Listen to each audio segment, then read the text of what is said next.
Olá, espero que todos estejam bem.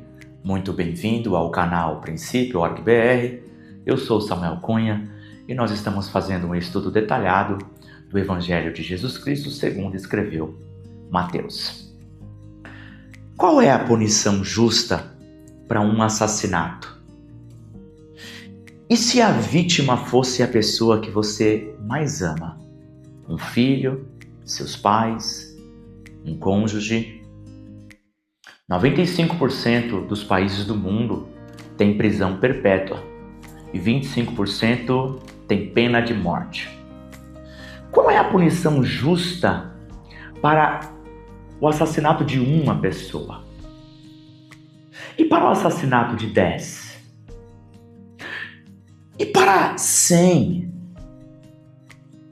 Qual é a punição justa para alguém que matou 1000 pessoas durante a sua vida? Não tem jeito, não há um justo na terra, a Bíblia diz, tanto nos Salmos como em Romanos, e esta é uma verdade espalhada por toda a Escritura. Nós precisamos de misericórdia para não receber o que nós merecemos, o inferno. E também precisamos de graça para receber aquilo que não merecemos, o céu. Quero ler com você Mateus capítulo 25, do versículo 31 ao 46, sermão profético, o juízo final. Acompanhe na sua Bíblia. E quando o Filho do Homem vier em sua glória, e todos os santos anjos com ele, então se assentará no trono da sua glória, e todas as nações serão reunidas diante dele, e apartará uns dos outros, como o pastor aparta dos bodes as ovelhas.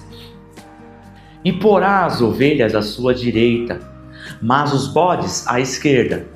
Então dirá o rei aos que estiverem à sua direita: Vinde, benditos de meu Pai, possuí por herança o reino que vos está preparado desde a fundação do mundo. Porque tive fome e me deste de comer, tive sede e me deste-me de beber, era estrangeiro e hospedaste-me, estava nu e vestiste-me, adoeci e visitaste-me, estive na prisão e foste-me ver. Então os justos lhes responderão, dizendo: Senhor, quando te vimos com fome e te demos de comer, ou com sede e te demos de beber? E quando te vimos estrangeiro e te hospedamos, ou nu e te vestimos? E quando te vimos enfermo ou na prisão e fomos ver-te? E respondendo o rei lhes dirá: Em verdade vos digo que quando o fizeste a um destes meus pequeninos irmãos, a mim o fizeste. Então dirá também aos que estiverem à sua esquerda: Apartai-vos de mim, malditos, para o fogo eterno, preparado para o diabo e seus anjos. Porque tive fome e não me deste de comer, tive sede e não me deste de beber, sendo estrangeiro não me recolheste, estando nu não me vestistes, e enfermo e na prisão não me visitastes. Então eles também lhes responderão, dizendo: Senhor, quando te vimos com fome, ou com sede, ou estrangeiro, ou nu, ou enfermo, ou na prisão, e não te servimos? Então lhes responderá, dizendo: Em verdade vos digo, que quando a um destes pequeninos o não fizestes, não o fizestes a mim. E irão estes para o tormento eterno, mas os justos para a vida eterna. Vamos começar primeiro fazendo um comentário sobre o texto, para depois nós podemos aplicar. Jesus, anteriormente, falou a respeito dos finais dos tempos, da sua vinda, depois contou 3 parábolas sobre a necessidade de ser fiel, prudente e vigilante, e agora ele descreve com bastante simbolismo, alegorias, figuras de linguagem, como será o juízo final. Vamos então entender esse trecho tão importante da palavra de Deus. Bom, o texto começa, falando que Jesus virá em sua glória, né? Então é algo que todos irão ver, é algo com muito esplendor, tá? Com todos os anjos, nós vemos aqui com muita frequência o ministério dos anjos, né? Como ministros de Cristo e do povo de Deus, e sentado em seu trono de glória, tá bom? E a critério de comparação, nós podemos dizer assim, a primeira vinda de Jesus, né? Quando ele nasce da Maria, né, e do Espírito Santo, foi uma vinda de humilhação e de graça, né?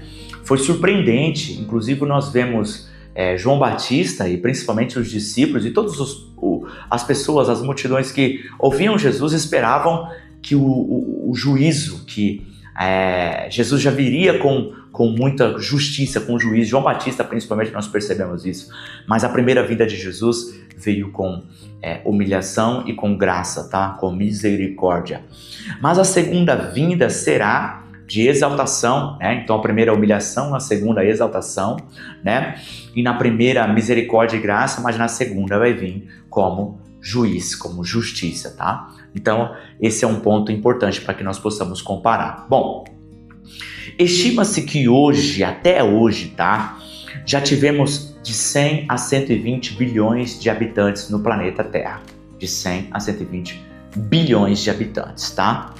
Todas as nações se reunirão. O texto está dizendo a respeito disso, né? Está afirmando isso, que todas as nações estarão perante, né, o tribunal de Cristo.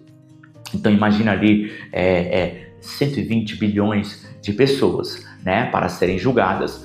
É o que Jesus está dizendo aqui, e a ideia é que serão pessoas de todas as nações, né? Então não importa se o Japão ele tem outro Deus, né? A cultura japonesa serve outro Deus, todas as nações, ou a cultura do Oriente Médio serve outro Deus, ou o europeu, o americano, todas as nações do planeta, de toda a história, vão estar ali, aproximadamente 100 bilhões de pessoas até hoje, tá? Então, todas essas pessoas estarão ali reunidas e a mensagem é que não importa de que nação você seja e não importa até mesmo de que Deus aquela cultura ou nação sirva, tá? Vão todos estar perante o tribunal de Cristo. Agora é óbvio também que, apesar de todas as nações estarem ali, o julgamento vai ser individual, tá? Cada um dará conta de si mesmo perante o tribunal de Cristo. Esta é uma verdade da palavra de Deus, tá bom? Então vamos lá. Bodes, aqui Jesus está usando, né? Ele usou a ilustração de um pastor que separa, né? Olha, para esse lado vem bodes, para esse lado vem ovelha, que era algo muito comum para o ouvinte daquela época, né? Que estava ouvindo essa parábola de Jesus, esse discurso de Jesus, né? Então ele está, e o bode, ele é aqui um símbolo dos malditos. Ele está representando os malditos. Então lá, mais para frente, nos versículos adiante, ele vai dizer malditos, né? Apartai-vos de mim, malditos. Então bodes e malditos são representações, tá bom? E já ovelhas é uma representação dos justos, né? Então bode é uma representação de malditos e ovelhas é uma representação dos justos. Tá certo? Então aqui só para que a gente possa entender esta questão de separação, tá? A palavra, já disse isso aqui umas 2 ou 3 vezes nos vídeos de estudo, e a palavra justiça, ela tem no seu original a ideia de separar, tá bom? Então a palavra justiça, juízo, no grego, ela transmite essa ideia de separar. Então aqui, juízo final, nós vamos ter nesse tribunal, nesse juízo final, a separação do que não presta e do que presta, a separação de bodes e de ovelhas, a separação daqueles que são malditos e daqueles que são justos ou benditos, tá bom? Então, essa é a ideia que o texto está querendo transmitir, tá? Nós vemos aqui também no texto, quando Jesus está falando a respeito dos que estão à sua direita, das ovelhas, dos justos, né? Ele diz a expressão possuir por herança o reino. E é interessante e nós vemos muito isso nos evangelhos de Jesus, Mateus, Marcos, Lucas e João também, é sempre esse toque de graça, sempre essa porção de misericórdia. Aqui não é um pagamento de salário, sabe? Pelo que um trabalhador fez, mas aqui é herança. Herança não tem mérito, então herança é graça, né? Então nós vemos sempre em Jesus, de uma maneira bem misteriosa, é necessário atenção para que nós possamos observar e perceber nos trechos essa porção de graça nas palavras de Jesus. E aqui nós temos uma porção: possuir por herança. Sabe? Em outros textos ele vai dar: foi do agrado, não temas, ó pequeno rebanho, porque foi do agrado do Pai fazer o quê? Pagar vocês? Não, dar-vos. Então, porque Deus amou o mundo que deu. Então, a salvação não é mérito, a salvação não é um pagamento de salário, a salvação é um presente, é um dom, é gratuito. Nenhum de nós merecemos, é de graça para mim e para você. O nosso trabalho, entre aspas, é crer, confiar. Como um filho de 10 anos que come, que mora em uma casa, que dorme seguro. Por quê? Porque os seus pais trabalham, né?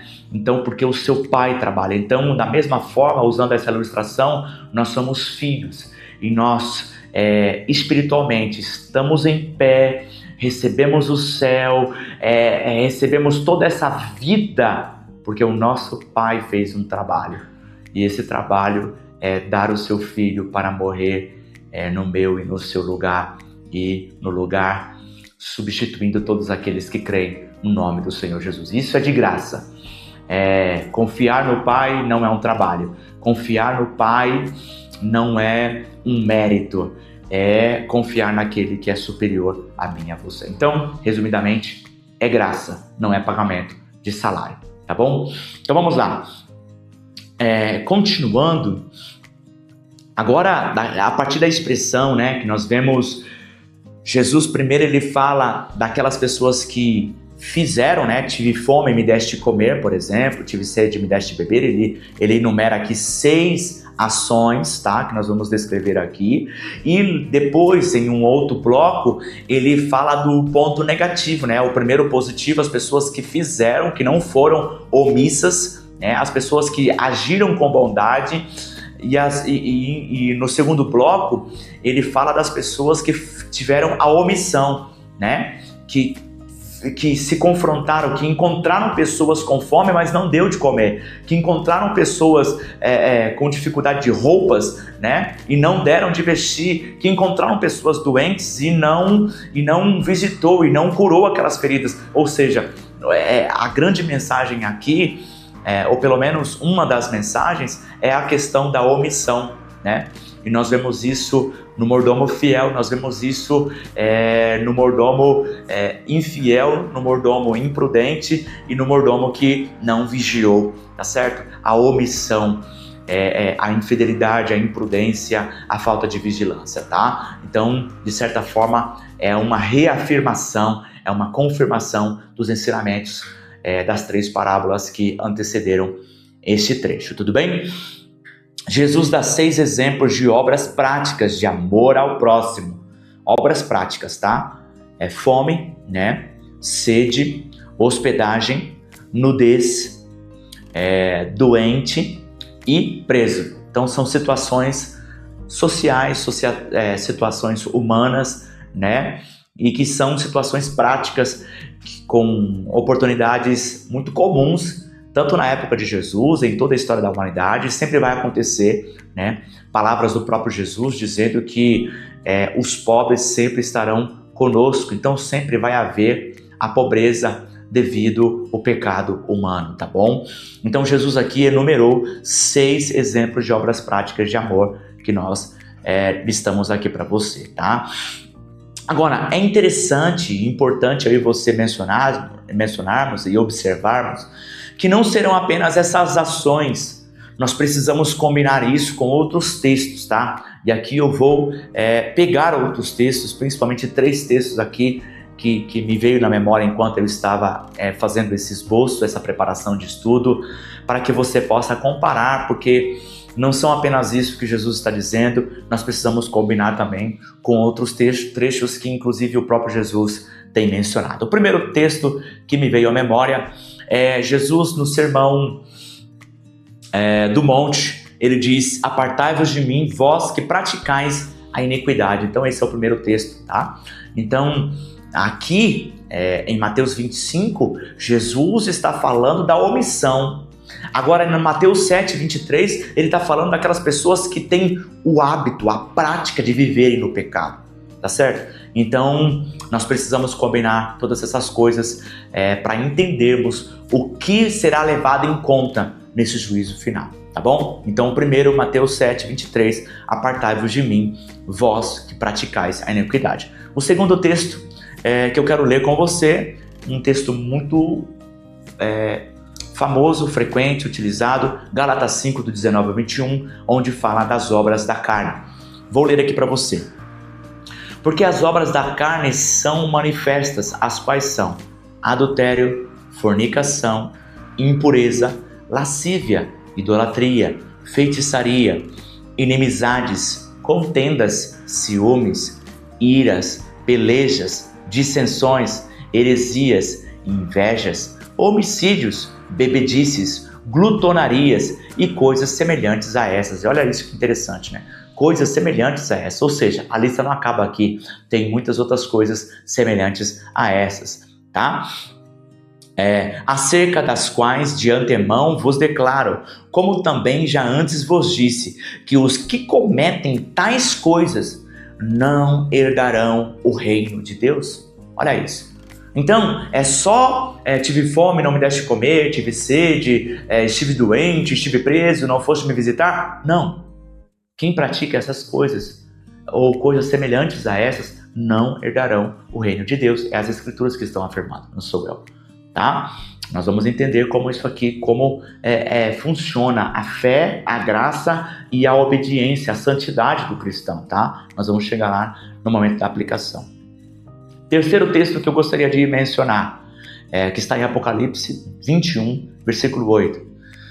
Mas quanto aos covardes e aos incrédulos, olha isso, não tinha isso lá na lista de Gálatas. E aos fornicadores, e aos feiticeiros, e aos idólatras, e a todos os mentirosos, a sua parte será no lago que arde com fogo e enxofre, o que é a segunda morte. Então, aqui nós temos uma outra lista também, as escrituras têm muitas outras listas também, Jesus também fez a sua lista, e nós já estudamos ela aqui, principalmente quando ele está falando que o pecado nasce do coração humano e ir para fora, né? E é isso que contamina o homem. Ele falou dos pecados da boca, dos pensamentos, do coração, das ações, do orgulho, da heresia, da luxúria e tantos outros pecados. A lista é enorme, tá certo? E se eu fosse aqui resumir os pecados, eu acredito, a opinião pessoal minha, tá? A Igreja Católica fez há muitos anos atrás uma lista dos 7 pecados capitais. E os 3 primeiros começa com orgulho, avareza e luxúria. E eu acredito que esses 3 pecados, pelo menos 70%, 80% de todos os outros pecados vão herdar do orgulho, da avareza e da luxúria. Tá certo? Então, e esses são os pecados que procedem do coração humano, tá? Então, aqui nós temos uma combinação, e eu quero demonstrar aqui que não é apenas tive fome, não me deste comer, eu estive preso. Não, a lista é grande e eu e você precisamos vigiar, precisamos estarmos atentos às Escrituras, à voz do Espírito Santo, à nossa consciência para viver uma vida de amor, mas também de santidade, uma vida de oração, uma vida onde nós podemos ser fiel, prudente e vigilante para obedecer o nosso Deus, tá? A salvação é pela fé e não pelas obras, mas as obras são evidências de uma fé verdadeira. Nós vamos falar um pouco sobre isso na aplicação daqui a pouco, tá bom? Então, nós vemos essa verdade nas Escrituras, né? A salvação é pela fé. Então, na ordem da salvação, primeiro nós temos a humildade de reconhecer que nós somos pecador, então humildade em primeiro lugar. Em segundo lugar, arrependimento de querer nos converter, nós estamos indo por essa direção, nós invertemos e vamos para outra direção, o arrependimento transmite essa ideia. E em terceiro lugar, a fé na obra de Jesus Cristo, na obra de Deus Pai, na obra do Espírito Santo nas Escrituras, tá certo? Então, humildade, arrependimento e fé. Depois disso, em quarto lugar, o amor de Deus é derramado em nossos corações pela capacitação da graça do Espírito Santo, que nos santifica a termos uma vida, para termos fazermos boas obras para glorificarmos o nosso Pai, tá certo? Então, essas boas obras que nós fazemos, tá aqui nesse quarto passo, nessa pequena sequência de salvação, e estas boas obras não são minhas, não são suas, nós somos capacitados a fazê-las para a glória de Deus Pai, tá bom? Confessamos com as palavras que temos fé em Jesus Cristo, mas as obras e frutos serão os critérios julgados, tá bom? Então, nós podemos declarar com a boca, nós podemos se vestir como cristão, nós podemos estar no culto de segunda a segunda, de domingo a domingo, né? Estarmos presentes, trabalharmos, mas aquilo que será julgado, tá? Serão as obras e os frutos, porque isso são evidências de um coração verdadeiramente transformado, ok? O próprio Cristo, e é um comentário interessante, nos revela um nível de empatia sobrenatural, né? Quando ele diz o sofrimento dos seus pequeninos irmãos, tá? Causa dor no coração de Jesus, e nós vemos com muita frequência nos evangelhos a expressão "e moveu-se de íntima compaixão", tá? Então o texto está nos dizendo, que Jesus está dizendo, olha, quando você faz para qualquer um desses meus pequeninos irmãos, e aqui, muito provavelmente, Jesus está falando sobre qualquer pessoa que esteja sofrendo. E aqui, na minha opinião pessoal, eu penso que até mesmo aquelas pessoas que não são cristãs, tá? Então, qualquer pessoa, qualquer ser humano que esteja em um momento de necessidade, de sofrimento, é um irmão pequenino de Jesus, e que eu e você temos o dever, como cristão, como seguidor de Jesus, como imitador de Jesus Cristo, a oferecer apoio, ajuda, de acordo com a nossa capacidade, tá bom? Por fim, o termo mais assustador de todas essa expressão que nós encontramos aqui de Mateus 25, do 31 ao 46, é a expressão tormento eterno. Que Deus tenha misericórdia da minha vida e da sua vida, e que também nos encha com a sua graça. Vamos agora aplicar esse conteúdo da palavra de Deus. E o primeiro princípio que nós precisamos entender, acreditar e aplicar em nossas vidas é que as obras não salvam uma pessoa, mas as obras irão confirmar a fé verdadeira. Nós não somos justificados pelas obras, mas nós somos justificados para as boas obras. As boas obras não são a causa de nós sermos salvos, mas ela será a consequência natural daquele que creu de verdade, de coração. Então esse princípio é importante, tá certo? As boas obras não vai estar no início, ela vai estar como finalidade prática de uma vida cristã, tá bom? Então, nós vamos aqui ler alguns textos da palavra de Deus e fazer alguns comentários para que nós possamos entender esse juízo final e como a fé e as boas obras de modo prático acontecem na vida cristã, tá? O primeiro texto, um dos mais famosos das Escrituras, está em Efésios, capítulo 2, do versículo 8 ao 10. tá bom? O versículo 10 normalmente é pouco mencionado e hoje eu quero frisar esse versículo 10 que está aqui no capítulo 2 de Efésios, tá? Porque pela graça sois salvos, por meio da fé, e isto não vem de vós, é dom de Deus. Olha isso, dom de Deus, presente, gratuito, é algo que Deus dá, que nós recebemos de graça, tá? Não vem das obras. Por qual motivo? Para que ninguém se glorie, para que ninguém se orgulhe, para que ninguém seja arrogante perante Deus, soberbo perante Deus, tá bom? Porque somos feitura sua, criados em Cristo Jesus, para as boas obras. Repito, para as boas obras, as quais Deus preparou para que andássemos nelas. Então, em primeiro lugar, a salvação não é por um mérito, por uma ação, por uma atitude minha. Não, é um dom gratuito, não é por uma obra boa que eu faço. Eu não vou ser salvo porque eu faço doações de cesta básica, tá certo? Eu não vou ser salvo porque eu visito o preso. Eu não vou ser salvo porque eu visito o doente. É o contrário. Eu faço doações porque sou salvo. Eu visito o doente porque sou salvo. Eu visito o preso porque sou salvo. Eu canto louvores porque sou salvo. Eu oro porque sou salvo. Eu jejuo porque sou salvo. Eu prego a palavra porque sou salvo. Eu vou no culto porque sou salvo. Então, eu faço boas obras não para ganhar o céu, porque o céu não se ganha, o céu se recebe de graça. E porque eu recebi o céu e eu entendi o que Deus fez por mim, é assim que deve acontecer. Nós fazemos boas ações como um gesto de gratidão, como um obrigado, Deus, por tudo que o Senhor fez por mim. Eu não consigo pagar, mas como um gesto de gratidão, nós vamos te ouvir e te obedecer, mesmo tendo um coração totalmente corrompido pela queda do pecado humano. Tá certo? Então, eu não faço aquilo para poder ganhar o amor de Deus, para poder ganhar o perdão de Deus, para poder ganhar o céu. Não. Porque eu ganhei, eu faço. E capacitado pela palavra, pelo Espírito, pela graça de Deus, pelas obras que Deus preparou para que andássemos nelas.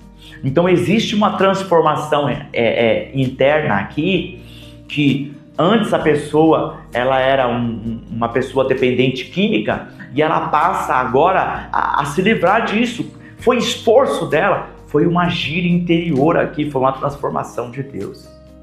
Uma pessoa que antes adulterava, agora ela é fiel, tá certo? Então essa transformação, repito, porque somos feitura sua, criados em Cristo Jesus, para as boas obras, as quais Deus preparou para que andássemos nelas.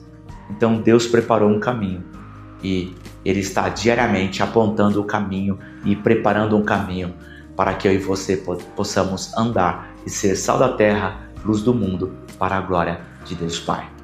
É Ele quem faz, é Ele quem opera, é Ele quem envia a palavra, é o Espírito Santo quem convence do pecado, da justiça, do juízo, é o Espírito Santo quem traz a santidade, a santificação, é o Espírito Santo que direciona, é Deus quem dá ânimo, é Deus quem dá força, e Ele vai direcionando nós todos os dias a fazermos boas obras. É Ele quem prepara. E nós, quando correspondemos nessa interação da liberdade humana com a direção de Deus, nós possamos fazer aquilo que agrada o nosso Pai por gratidão, por temor, por amor. Tá bom? Então vamos lá. Eu gostaria de dar aqui 3 exemplos como aplicação. O primeiro exemplo está em Efésios 4, 28, que o texto diz assim: aquele que furtava, não furte mais, antes trabalhe, fazendo com as mãos o que é bom, para que tenha o que repartir com o que tiver necessidade. Olha aqui, eu selecionei alguns exemplos das Escrituras que vão mostrar de modo prático como é a vida do cristão, tá? Então o que acontece aqui? Se a pessoa antes roubava, Olha a transformação que o Espírito Santo, que o Evangelho de Jesus, ele causa na vida de uma pessoa, deveria causar na vida de uma pessoa que se arrependeu de verdade. Aquele que roubava, agora ele trabalha. Aquele que tinha inveja, agora ele tem honestidade. Aquele que tinha a omissão, ele é agora tratado com doações.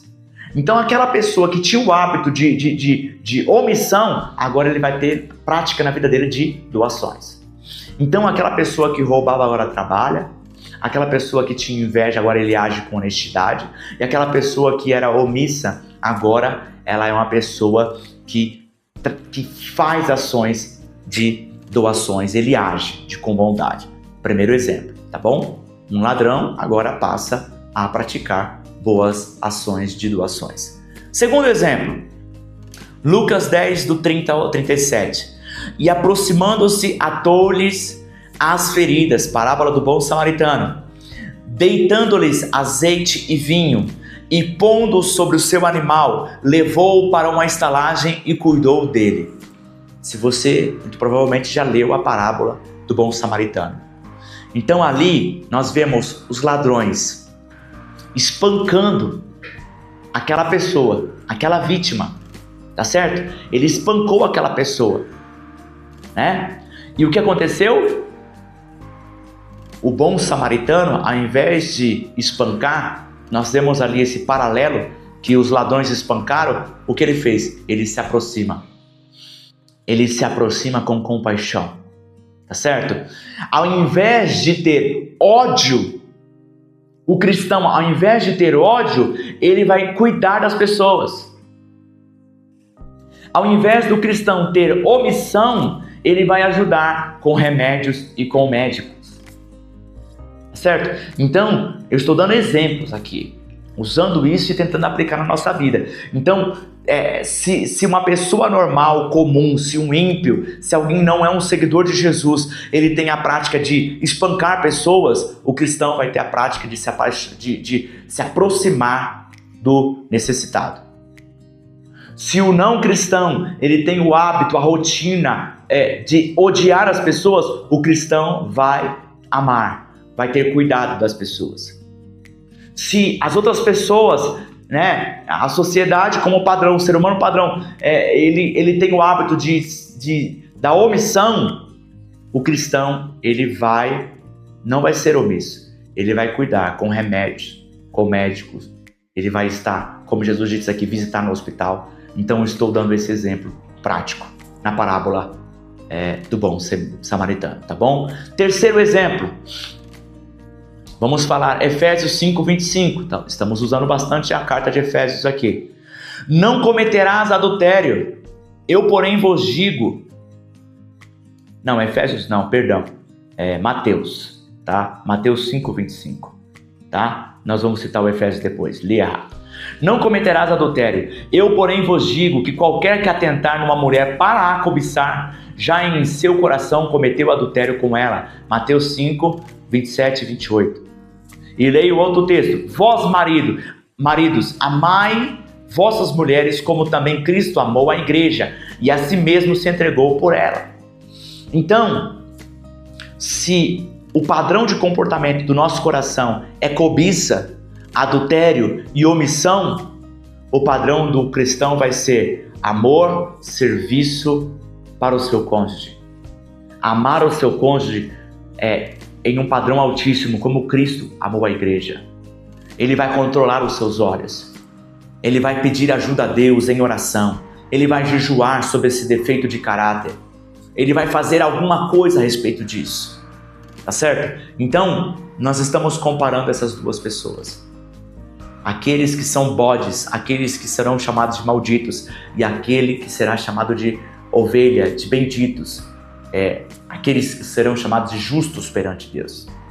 Tá certo? Então nós estamos comparando esses dois padrões de comportamento.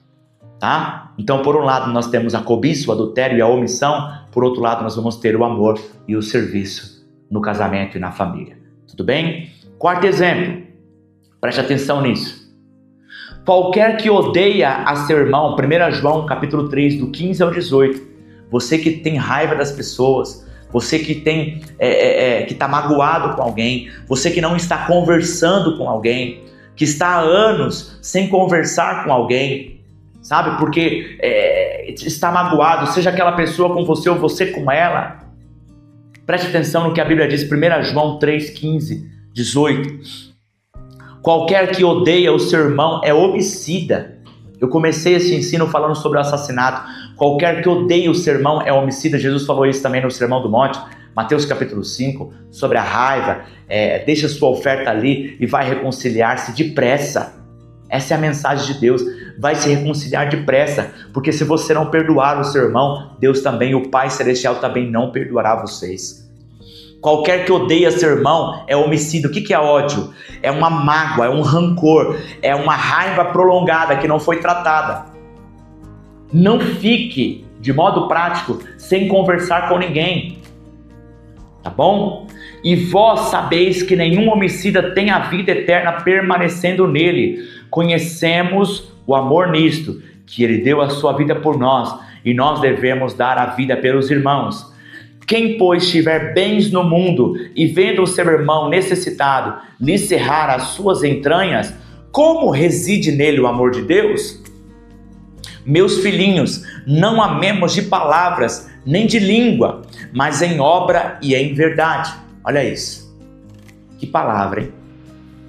Então, se por um lado nós temos assassinos, homicidas, pessoas que têm mágoa, aí é mais comum, ou pessoas que são omissas, não, ele está magoado comigo, ele que não quer conversar comigo, foi ele que é o culpado. Não seja omisso. De novo a omissão aqui. Aqui tem esse lado, isso aqui é os malditos, os bodes, as ovelhas, os benditos, os justos. Vão fazer o quê? Vão perdoar, vão orar por essas pessoas, vai se reconciliar depressa e vai pagar o mal com o bem. Então, meu irmão, minha irmã, eu dei aqui 4 exemplos, usando como base versículos, trechos da palavra de Deus, para nos ajudar a respeito do adultério, do ódio, a respeito do roubo e assim sucessivamente, tá bom? Que você possa prestar atenção nisso e saber como é a vida cristã. Essas ações não foram feitas para nos salvar, mas nós fazemos isso porque somos salvos. É uma diferença e tanto, tá bom?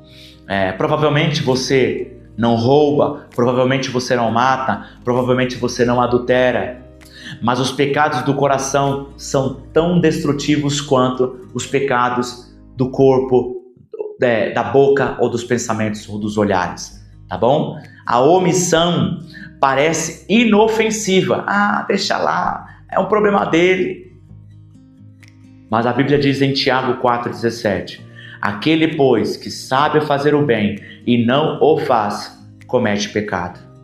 Então, se arrependa, ore por transformação, porque, por enquanto, Jesus é o seu fiador, mas daqui a pouco será o seu juiz.